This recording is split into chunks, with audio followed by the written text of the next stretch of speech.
በሀገሪቱ በተለያዩ አካባቢዎች ቤትና ስራ ቦታቸው ድረስ በመሄድ ምርጫ ካርድ እንዲወስዱ እየተገደዱ መሆኑን ነዋሪዎቹ ተናገሩ።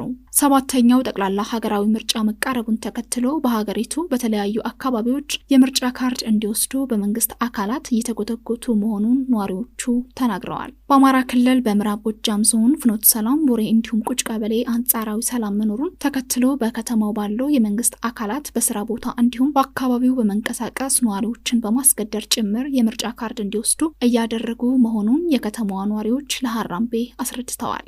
በተጨማሪም በተጠቀሱት ከተማዎች ዙሪያ ባሉ አብዛኛው ገጠራማ ቀበሌዎች ባለው አለመረጋጋት ሳቢያ ምንም የምርጫ ጣቢያ ለመኖሩን ነው ነዋሪዎቹ የገለጹት።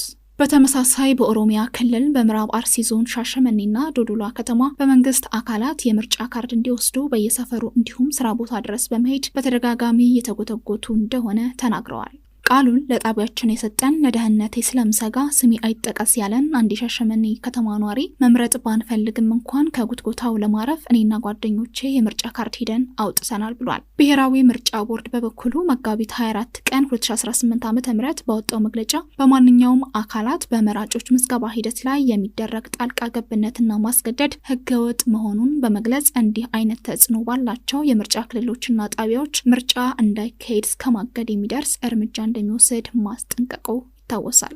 መምረጥ የዜጎች ህገ መንግስታዊ መብት እንጂ ግዴታ አለመሆኑንም ቦርዱ አስታውሷል።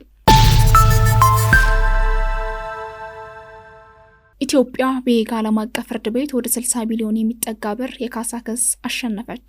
ኢትዮጵያ በሄግ ዓለም አቀፍ የግልግል ዳኝነት ፍርድ ቤት የቀረበባትን የ334 ሚሊዮን ዩሮ ወይም ከ60 ቢሊዮን ብር ገደማ የካሳ ክስ ማሸነፏ ተነገረ። አፍሪካን አሴት ፋይናንስ ኩባንያ ሆልዲንግ ቢቢ የተሰኘው ኩባንያ በኢትዮጵያ መንግስት ላይ ክስ የመሰረተው የኢትዮጵያ ብሔራዊ ባንክ የካፒታል እቃዎች ዋጋ መተመን ያለበት በውጭ ምንዛሬ ሳይሆን በኢትዮጵያ ብር መሆን አለበት የሚል መመሪያ በማውጣቱ ነው። ኩባንያው ብሔራዊ ባንኩ ያወጣው ደንብ በዶላር የዋጋ ስሌት ላይ የተመሰረተውን የንግድ አካሄድ የሚያቃውስና በኢንቨስትመንት ላይ ጉዳት አድርሷል የሚል መከራከሪያ አቅርቦ ነበር። ሆኖም በኢትዮጵያ ፍትህ ሚኒስቴር የተመራው የህግ ባለሙያዎች ቡድን የቀረበው ክስ ከህግና ከውል ስምምነቶች ውጪ መሆኑን በማስረዳት ባደረገው ጠንካራ ክርክር ፍርድ ቤቱ የኢትዮጵያ መከላከያ ተቀብሏል። በዚህም መሰረት በሄግ የሚገኘው ዓለም አቀፍ ፍርድ ቤት የኩባንያውን የካሳ ጥያቄ ሙሉ በሙሉ ውድቅ በማድረግ ውሳኔ አስተላልፏል። ይህም ኢትዮጵያ በዓለም አቀፍ የህግ መድረኮች የሀገርን ጥቅም ለማስከበር ለምታደርገው ጥረት ትልቅ ውጤት መሆኑ ተገልጿል። ዘገባው የሪፖርተር ነው። 3 ነዳጅ የጫኑ መርከቦች ጅቡቲ መድረሳቸው ተነገረ። በጅቡቲ ወደብ 143,000 ሜትሪክ ቶን ናፍጣና የጄት ነዳጅ የጫኑ 3 ግዙፍ መርከቦች መድረሳቸው ተገለጸ። ከመጋቢት 19 እስከ 23 ባሉት ቀናት የደረሱት እነዚህ መርከቦች በኢትዮጵያ ለተከሰተው የነዳጅ እጥረት መጠነኛ እፎይታ ይሰጣሉ ተብሎ ተስፋ ተጥሎባቸዋል። ይህ በእንዲህ እንዳለ ዓለም አቀፉ የገንዘብ ድርጅት በባህረ ሰላጤው አካባቢ ባለው ውጥረት የምስራቅ አፍሪካ ሀገራት አሁንም ለከፍተኛ የኢኮኖሚ ችግር ተጋልጠው እንደሚቀጥሉ አስጠንቅቋል። ድርጅቱ በትንታኔው እንዳመለከተው በባህረ ሰላጤው የሚታየው አለመረጋጋት የንግድ ልውውጥን በማስተጓጎልና የጭነት ዋጋን በመጨመር በቀጠናው ሀገራት ላይ የዋጋ ንረትን ሊያስከትል ይችላል ብሏል። ቢሮው ለበዓሉ የሸቀጦች አቅርቦት እጥረት እንዳይከሰት ቅድመ ዝግጅት ማጠናቀቁን ገለጸ።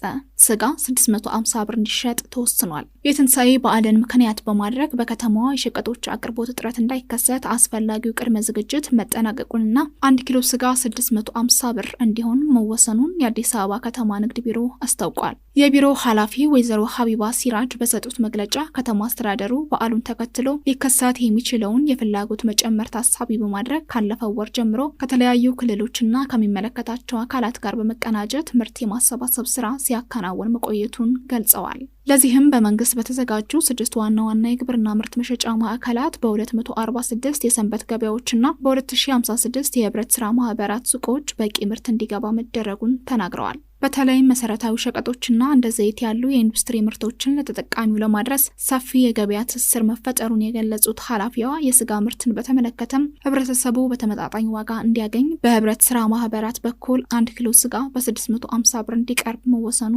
ተመላክቷል። በዚህም መሰረት ያለ አግባብ የዋጋ ጭማሪ በሚያደርጉ ምርት ላይ ባዕድ ነገር በሚቀላቅሉና በሚዛን በሚያጭበረብሩ ነጋዴዎች ላይ ጥብቅ ህጋዊ እርምጃ እንደሚወስድ ቢሮ አስታውቋል።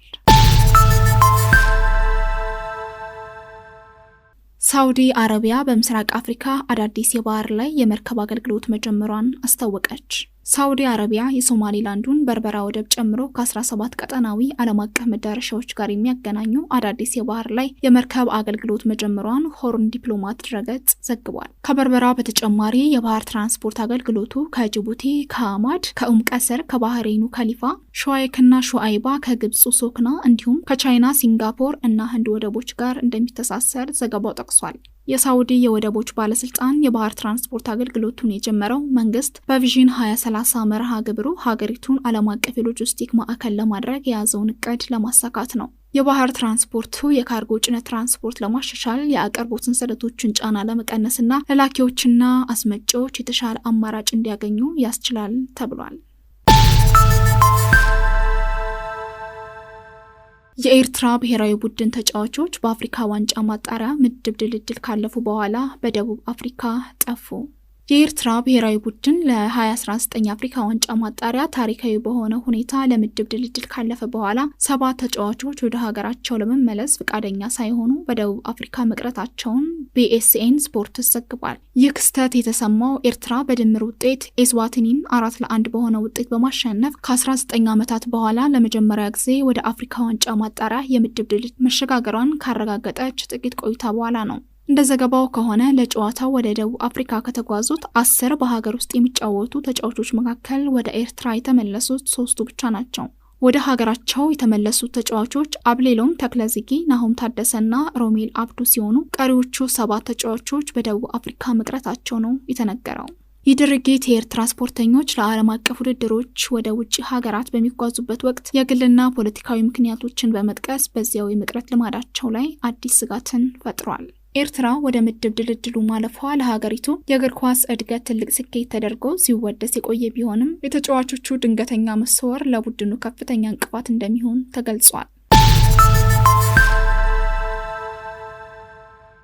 የኢራን አብዮታዊ ዘብ የስለላ ኃላፊ በአሜሪካና በእስራኤል ጥቃት ተገደሉ። የአብዮታዊ ዘብ የስለላ ድርጅት ኃላፊ ሜጀር ጄኔራል ሰይድ ሚጂድ ካዲማ መገደላቸው ተሰምቷል። የኢራኑ ፋርስ የዜና ወኪል ላይ የተላለፈው የኢራን አብዮታዊ ዘብ መግለጫ እንደሚያሳየው ካዲማ የተገደሉት ሰኞ ጠዋት በአሜሪካ ጽዮናዊ የጠላት ሽብር ጥቃት ነው ተብሏል። ስለ ጥቃቱ ተጨማሪ ዝርዝር መረጃዎችን ግን በመግለጫው አልተገለጸም።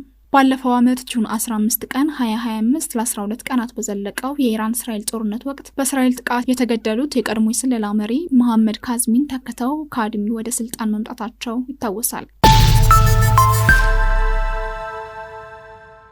በነዳጅ እጥረት ምክንያት ኔፓል የስራ ቀናትን ቀነሰች። በአሜሪካ እስራኤልና ኢራን መካከል እየተካሄደ ባለው ጦርነት ምክንያት በተከሰተው ዓለም አቀፍ የነዳጅ ቀውስ ሳቢያ የኔፓል መንግስት በመንግስት መስሪያ ቤቶችና በትምህርት ተቋማት የስራ ቀናትን ከ6 ወደ 5 ዝቅ ማድረጉን አስታውቋል። እስካሁን ቅዳሜ ብቻ የረፍት ቀን በነበረባት ኔፓል ካሁን በኋላ ቅዳሜና እሁድ ዝግ ሆነው ይቆያሉ። የመንግስት መስሪያ ቤቶች ከሰኞ እስከ አርብ ከጠዋቱ 3 ሰዓት እስከ ምሽቱ 11 ሰዓት ክፍት ይሆናሉ።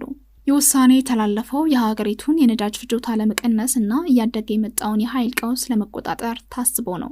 ኔፓል 30 ሚሊዮን ህዝብ ያላትና ወደብ አልባ ሀገር ስትሆን ምንም አይነት የነዳጅ ምርት የላትም። ፍላጎቷን ሙሉ በሙሉ የምታሟላው ከጎረቤት ሀገር ህንድ በሚመጣ ነዳጅ በመሆኑ በጦርነቱ ምክንያት ለሚዋሽቀው ዓለም አቀፍ የነዳጅ ዋጋ በቀጥታ ተጋላጭ ሆናለች። ባለፈው ሳምንት የአውሮፕላን ነዳጅ ዋጋ በእጥፍ እንዲጨምር ተደርጓል። ይህም በቱሪዝም ዘርፉ ላይ ትልቅ ስጋት ደቅኗል። ህዝቡ ጋዝ እንዲያከማችና በቁጠባ እንዲጠቀም ለማድረግ ሲባል ግማሽ ብቻ የተሞሉ የጋዝ ሲሊንደሮችን መሸጥ ተጀምሯል። መንግስት በነዳጅና በናፍጣ የሚሰሩ ተሽከርካሪዎችን ወደ ኤሌክትሪክ ለመለወጥ የሚያስችሉ የህግ ማዕቀፎችን እያጠና መሆኑን ገልጿል። በአሜሪካ እስራኤልና በኢራን መካከል የቀጠለው ጦርነት በመላው ዓለም የገበያና የጉዞ መስተጓጎል ፈጥሯል። የኢራን የአጸፋ ጥቃት በጎረቤት አገራትና በዓለም አቀፍ የነዳጅ አቅርቦት መስመሮች ላይ ጉዳት እያደረሰ ይገኛል። ዜናዎቻችን አብቅተዋል። ከመሰናበታችን በፊት የዜናዎቻችን አርዕስቶች እናስታውሳችሁ። በሀገሪቱ በተለያዩ አካባቢዎች ቤትና የስራ ቦታቸው ድረስ በመሄድ ምርጫ ካርድ እንዲወስዱ የተገደዱ መሆኑን ነዋሪዎቹ ስለመናገራቸው፣ ሳውዲ አረቢያ በምስራቅ አፍሪካ አዳዲስ የባህር ላይ የመርከብ አገልግሎት መጀመሯን ስለማስታወቋ፣ የኤርትራ ብሔራዊ ቡድን ተጫዋቾች በአፍሪካ ዋንጫ ማጣሪያ ምድብ ድልድል ካለፉ በኋላ በደቡብ አፍሪካ ስለመጥፋታቸው፣ ከአፍሪካ የኢራን አብዮታዊ ዘብ የስለላ ኃላፊ በአሜሪካና በእስራኤል ጥቃት ስለመገደላቸው ዓለም አቀፍ። አድማጮቻችን ዜናዎቻችን እኒህ ነበሩ። ዜናዎቹን ያስደመጥኳችሁ ትዕግስት ወርቅነህ ነበርኩኝ። ከቀሪ ሀራምቤ ዝግጅቶች ጋር መልካም ጊዜን ተመኘው።